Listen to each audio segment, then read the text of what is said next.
Good morning class 4th students. पाठ 5 वाक्य पाठ का आगे का अभ्यास कार्य है जो आपको याद करना है। इसमें सही कथन पर सही और गलत कथन पर गलत का चिन्ह लगाना है, आपको निशान लगाना है। किसी विचार या भाव को पूरी तरह स्पष्ट करने वाला शब्द समूह वाक्य कहलाता है। तो ये बात क्या है? सही। उद्देश्य के बारे में जो कुछ कहा जाए वह विधेय कहलाता है। सही है ये बात। अनीता विद्यालय जाती है, वाक्य में अनीता विधेय है नहीं, अनीता शब्द क्या है? उद्देश्य, इसलिए गलत है। जितेंद्र पढ़ता है, वाक्य में पढ़ता है विधेय है, हाँ सही है, क्योंकि जितेंद्र क्या है? उद्देश्य, और पढ़ता है क्या है? विधेय, इसलिए वाक्य सही है। वाक्यों में से उद्देश्य छांटकर दिए गए स्थान पर लिखिए। आपको उद्देश्य लिखना है। इन वाक्यों में उद्देश्य क्या है, मतलब सब्जेक्ट क्या है? अनामिका खाना पकाती है, में अनामिका शब्द क्या है? उद्देश्य है। रमेश विद्यालय जा रहा है, इस वाक्य में उद्देश्य क्या है? रमेश। कुत्ता बिल्ली के पीछे दौड़ रहा है, उद्देश्य क्या है? कुत्ता। नदी में बतख तैर रही है, कहाँ पर? नदी में, तो नदी शब्द क्या है? उद्देश्य। अब है वाक्यों में विधेय के नीचे रेखा खींचिए। रवि सेब खा रहा है, जैसा कि आप देख रहे हैं रेखांकित हो रखा है ये।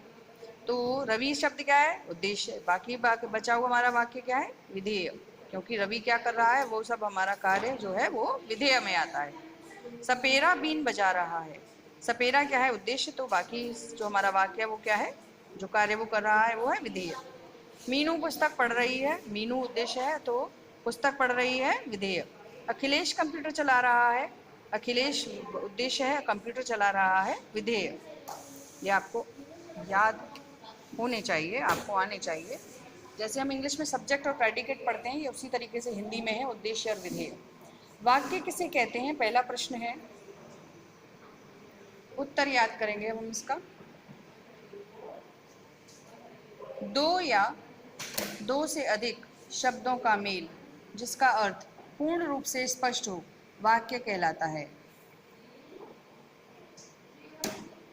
वाक्य के अंग कौन कौन से हैं? परिभाषा लिखिए।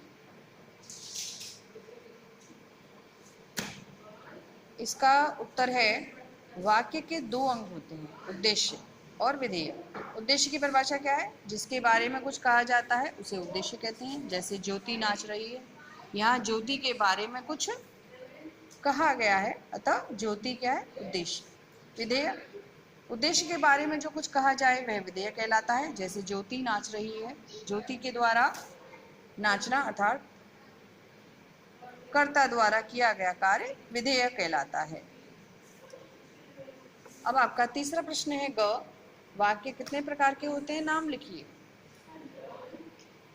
वाक्य को दो आधारों पर बांटा गया है, अर्थ के आधार पर और रचना के आधार पर। अर्थ के आधार पर वाक्य मुख्य रूप से 8 प्रकार के होते हैं।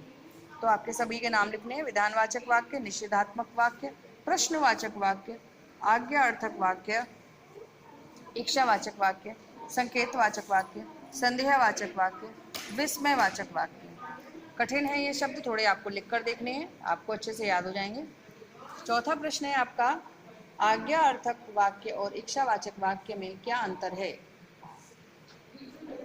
जिन वाक्यों से किसी आदेश या निर्देश देने का पता चलता है उन्हें आज्ञार्थक वाक्य कहते हैं। ऑर्डर जिसको कहते हैं इंग्लिश में, जैसे मुझे किताब दो।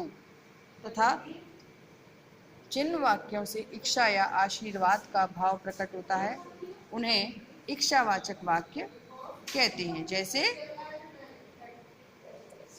भगवान तुम्हारा भला करे। इस तरीके के जो वाक्य होते हैं जो वो होते हैं इच्छावाचक वाक्य। तो बच्चों ये प्रश्न उत्तर हैं वो आपको लिखकर देखने हैं, तभी आपको बहुत अच्छे तरीके से याद होंगे ये। और इसमें क्योंकि थोड़े से कठिन शब्द भी हैं, जैसे शब्द वाक्यों के जो प्रकार हैं वो उसमें कठिन शब्द हैं, वो आपको बार बार लिखकर देखोगे तो आपको अच्छे से याद हो जाएंगे।